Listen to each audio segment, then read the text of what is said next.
Hello people. I wanted to try something a bit different. I wanted to talk about male and female psychology from the generally theoretical perspective that characterizes most of my channel. Now, anyone who knows me knows that I don't have much experience in this area, but I don't have zero experience in this area when it comes to women. And I don't know that the theoretics on women will be accurate. For the male psychology, I can draw off my own experience, and I've obviously had male friends, but the female one will be based more on observation, obviously. And I've found personally, when I have interacted with women, that since they are so determined to put on a positive face and not to reflect themselves in a bad light at all, that I'm unlikely to get the truth from them a lot of the time. Whereas they will tell their female friends what they're actually thinking. But this isn't a video lecturing on the psychology of the genders. It's a video putting forward a hypothesis, like almost all my videos. And it's even going to conclude with the idea that since the genders are so different, there is a lot of difficulty in actually perceiving the other gender. So I'm literally going to go with the message of this is how we might structurally approach something that is by its nature a mystery. So I'm not pretending I have the answers. First, we will start with male psychology. Here is the little man. And the main points coming from this are extrapolated from a study that was done on infants. In this study, young children before the age of socialization, I think this was 6 months, they were shown two photos, one of a technical drawing and one of a human face. The men stared at the technical drawing longer and the women stared at the human face for longer. Now this is at an incredible base level of the psychology. 6 months is the very beginning of the structure forming. It might have been a bit older. The behaviours and the thoughts of the child at that age become a building brick in the basics of every part of the individual's life, completely unchangeable.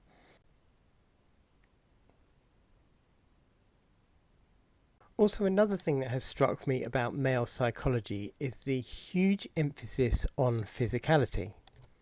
One of the hypotheses put forward about why boys are having trouble at school is because when you have too many female teachers who are too careful with everything, then the boys can't go out and play for hours and hours and get rid of that physical energy.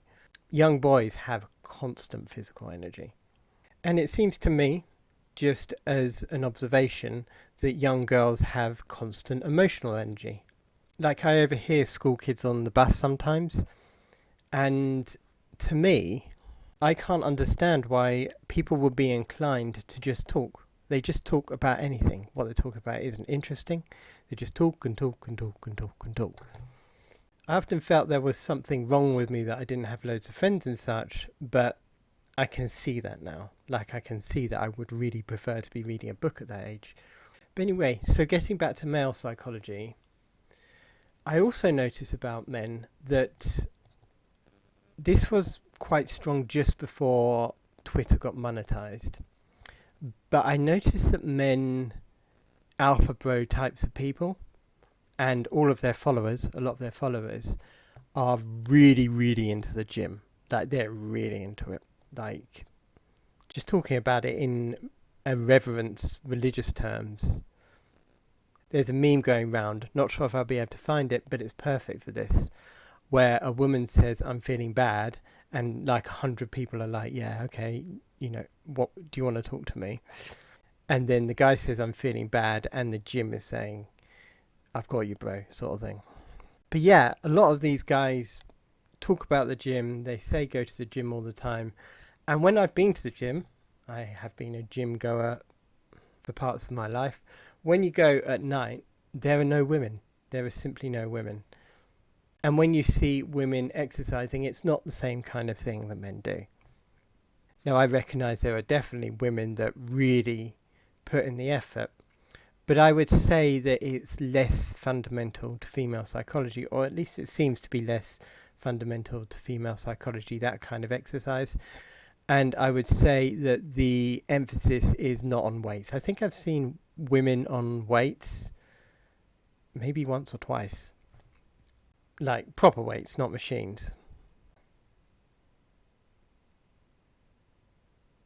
So obviously, if this is such a big part of men's life and men's physiology as it relates to psychology, I think that's underdone in general. I might have said this previously, but I once heard that a certain kind of B vitamin has a huge effect on depression, and that a lot of people were simply deficient in B vitamins, and that's why they were depressed.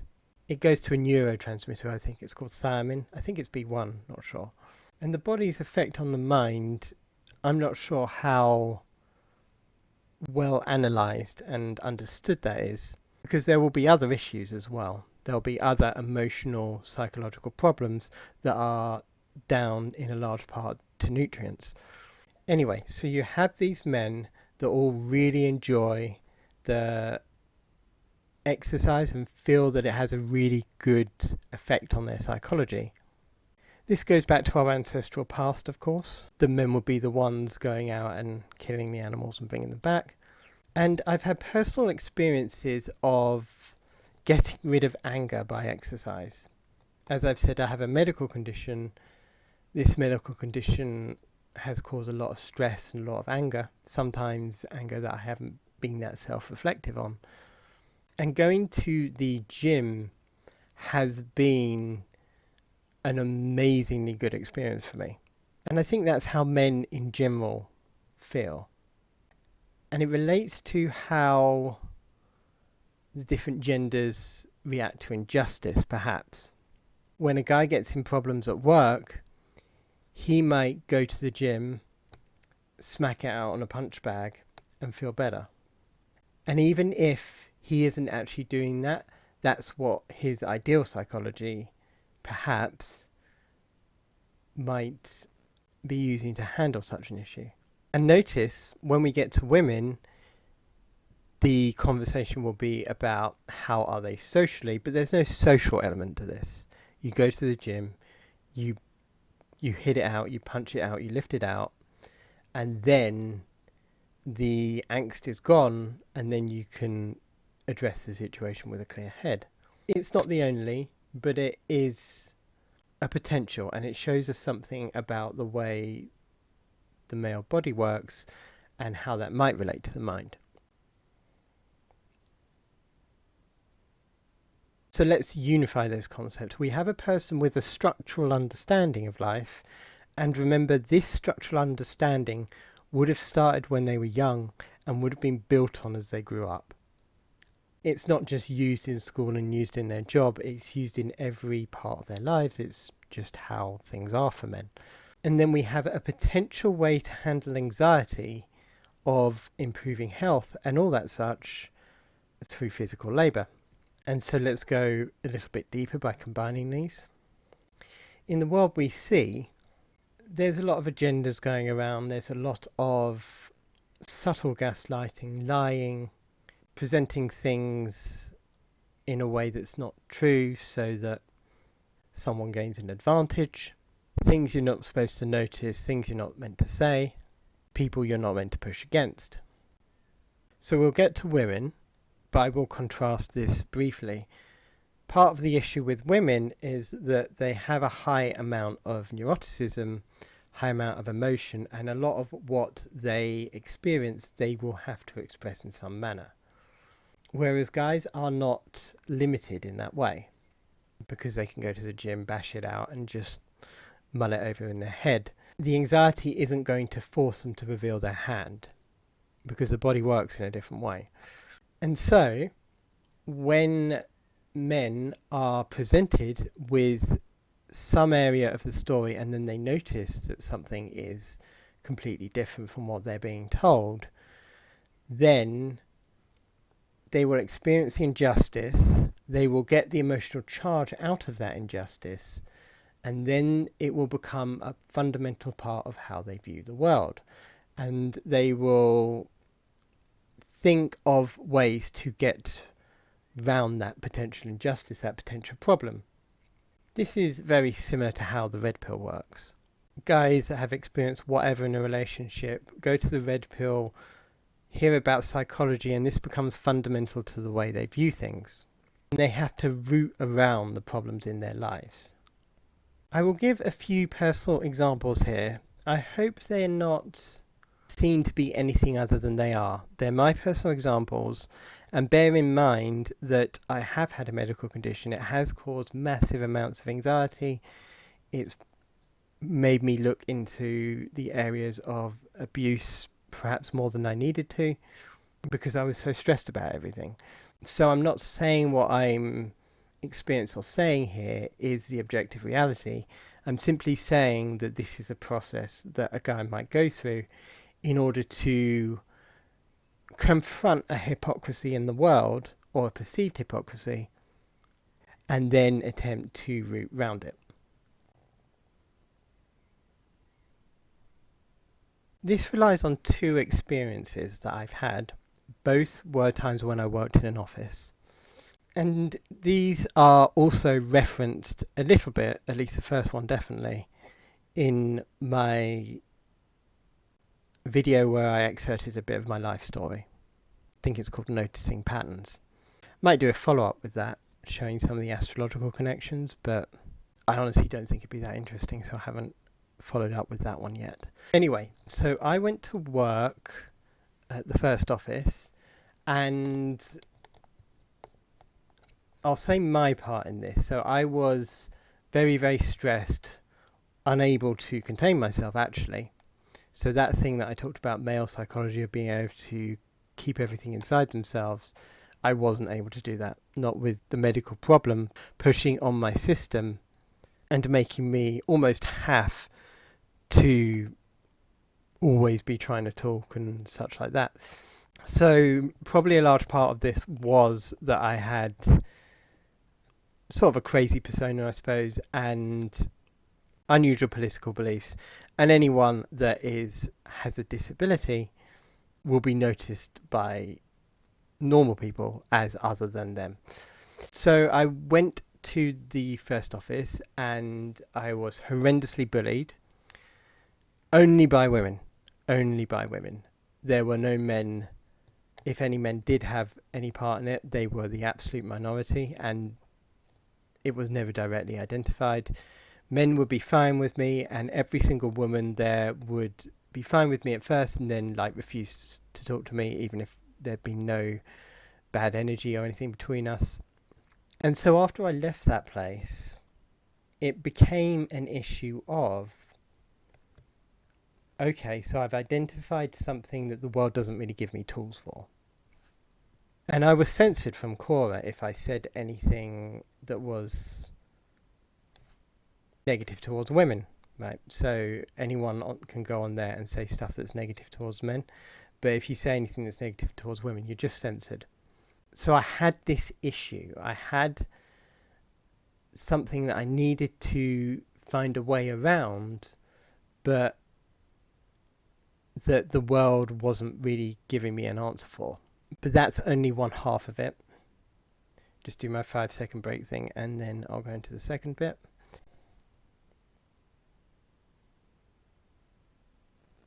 The second experience was after I left another office job.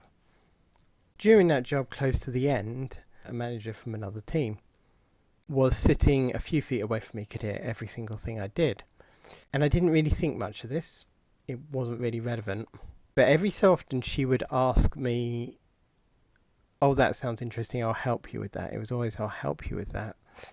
But one day when I had a uncomfortable conversation with a customer, I actually got on with the customer very, very well.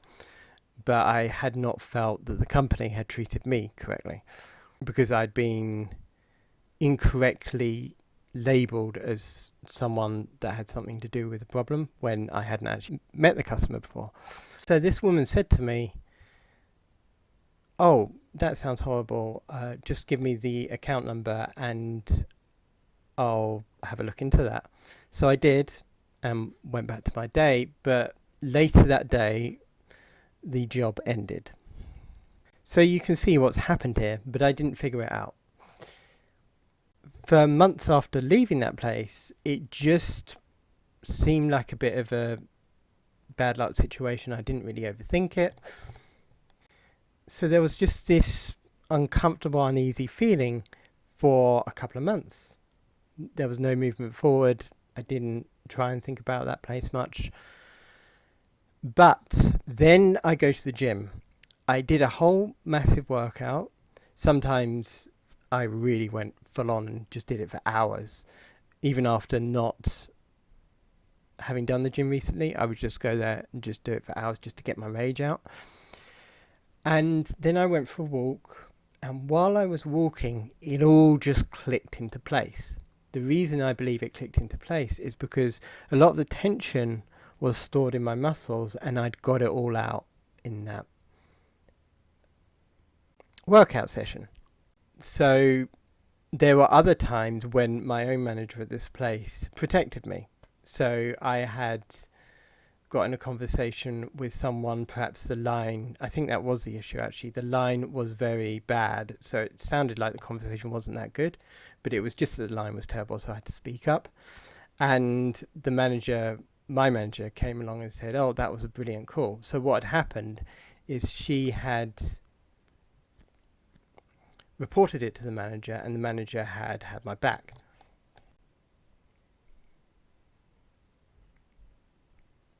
And it's obvious what happened, but it goes deeper. It goes slightly deeper than that, not in a relevant way. We all know what offices are like. But I was told to my face a few times that people have been gossiping a lot. What had happened is they had deliberately put that manager there to watch every single tiny step I make in order that when something went wrong, they could, that could be the end of that job. But before I went to the gym, I wasn't able to look at that. I wasn't able to see that. And this is the only time I've ever mentioned it. I haven't actually mentioned this to anyone else, right? So a lot of women could potentially have to chat all this out with someone, whereas for me, the anxiety just went with my body. But I am bringing it up here in the sense of a kind of piece of wisdom. This is interesting to how male psychology works. And now if you think about how I look at the world now, of course everything has changed a great deal because the anxiety is not there and the entire chemistry with that kind of workplace might be different. It might not be. And I also may be inclined to go for different kinds of jobs. It's still a piece of information that goes against the way the world sees things. The way the world sees it is that women are generally positive, but people that gossip about you and come out with little tactics like that, they're not generally positive. And so I can then look at strategies in relation to that. And when workplaces such as that try and say, oh, we're all a family, they're trying to get your goodwill. Whereas I have information that goes against that goodwill premise. And that's what I think works with men. That's how I think it works.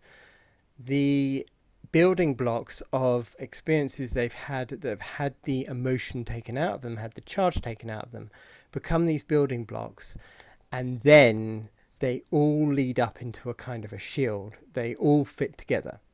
And then once they fit together, they become a kind of block that can't be influenced by the outside world. So if the news says something, if someone says something, it's like, well, is that true or are you lying? And that's why men tend towards lie detecting, they tend towards cynicism, and they're more likely to be disagreeable. And with that type of thinking, they're also more likely to be inventive. Anyway, let's go over to female psychology now.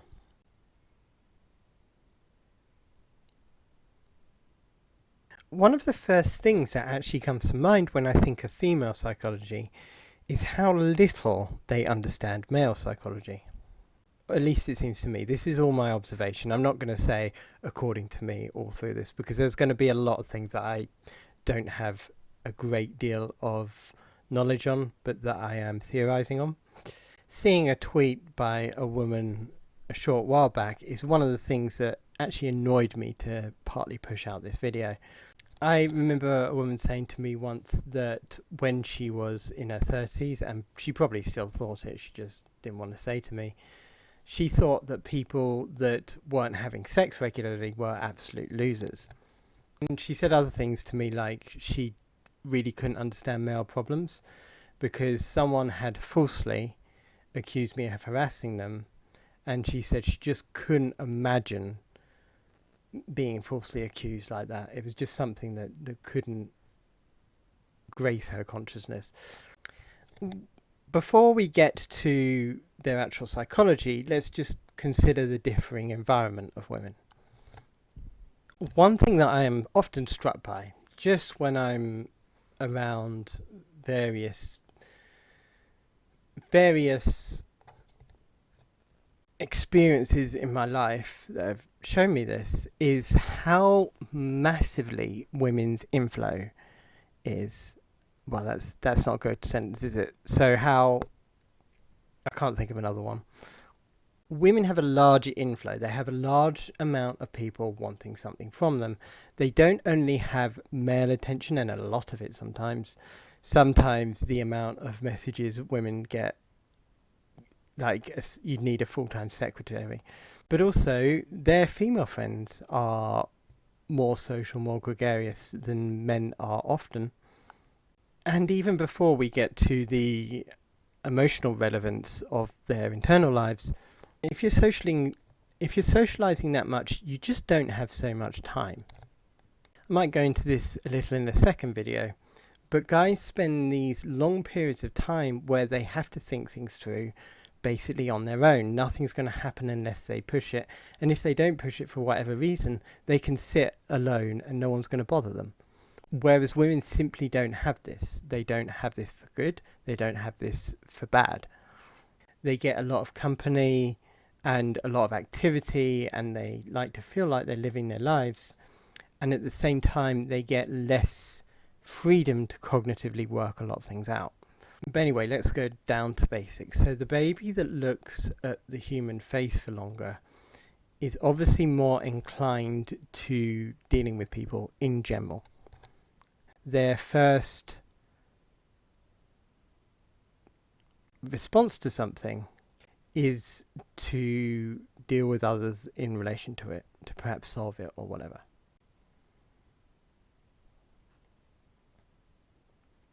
Like I said before, this is a very deep level of difference. The literal fundamental, the base of women's brain is based on some sort of emotional reality, and then another emotional reality is built over that, I would think. Whereas for guys, it's practical, logical things, and then another one is built over that. Of course, this is not completely, but this is the tendency. And so women receive a stressor. Like the guy received the stressor in the last example, women receive a stressor. And women, we know from the Big Five personality test that women have a high amount of anxiety. Perhaps that's because they don't have the physical outlet, but we don't really know why it is. Perhaps it's for protection since they don't have so much physical prowess. So with this huge amount of anxiety and this tendency to deal with others, every pressure they have then has to be talked about with others. And we start building a kind of a mesh, a worldview that is built from the cumulative understanding of who the woman has talked to. I remember trying to explain the human design to a girl once, and it was just like pulling teeth. She was interested, but she wasn't interested. And the reason she wasn't interested is because I couldn't get her focus away from me. I was trying to tell her, sounds very autistic, doesn't it? Or not autistic, proper autistic, but shallow, jokey, cultural autistic. Like I was, isn't this great? Isn't that great? Isn't that great? And then I just couldn't get her interested, but she was very interested in me personally, and there was no shifting that. It's an entirely different way of viewing the world, and then this is where we get a lot of female responses to things like, if you tell her a fact, a red pill fact, for instance, that she doesn't particularly like, she considers it hateful. It's just this constant reality of dealing with others. I remember at a bus stop overhearing a girl that said that she had gone to a cafe with her friends, or I think it was a bar, restaurant, something like that. And one of the guys that she'd been talking to had said that if her and her friends ever come to the restaurant again, then they could all eat for free. She was about 20, I'd say, maybe a little younger, and she didn't consider that to be massively interesting. It was just commented on, and then she carried on chatting. And so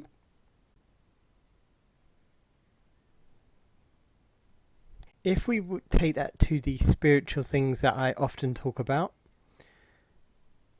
another concept that I really need to flesh out a bit more comes from the Law of One. It talks about people being either love, power, or wisdom. Like those are the three elements people are, in a sense.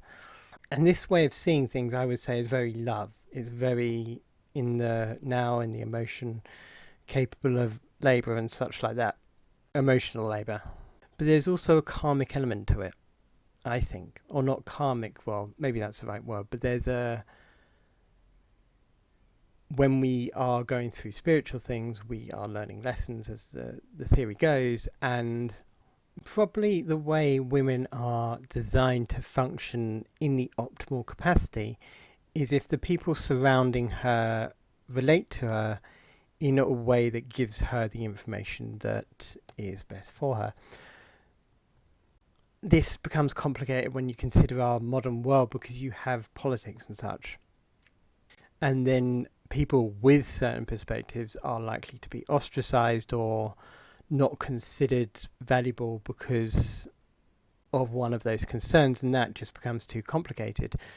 But probably the challenge is for them to have people in their lives that can talk to them, have regard for them, because remember, if you are meant to be giving love, you also have to receive love.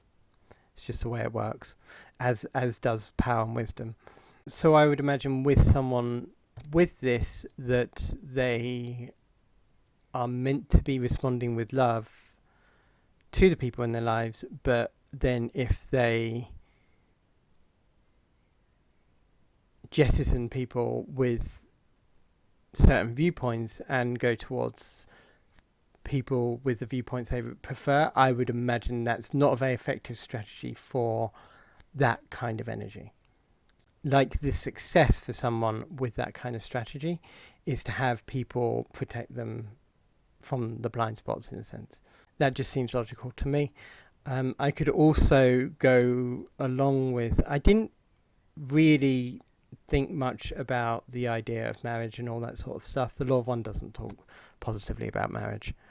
I don't know if this can be furthered or extrapolated to the household that Pearl describes as being the best one. So I'll just leave it there. Anyway, thank you for listening.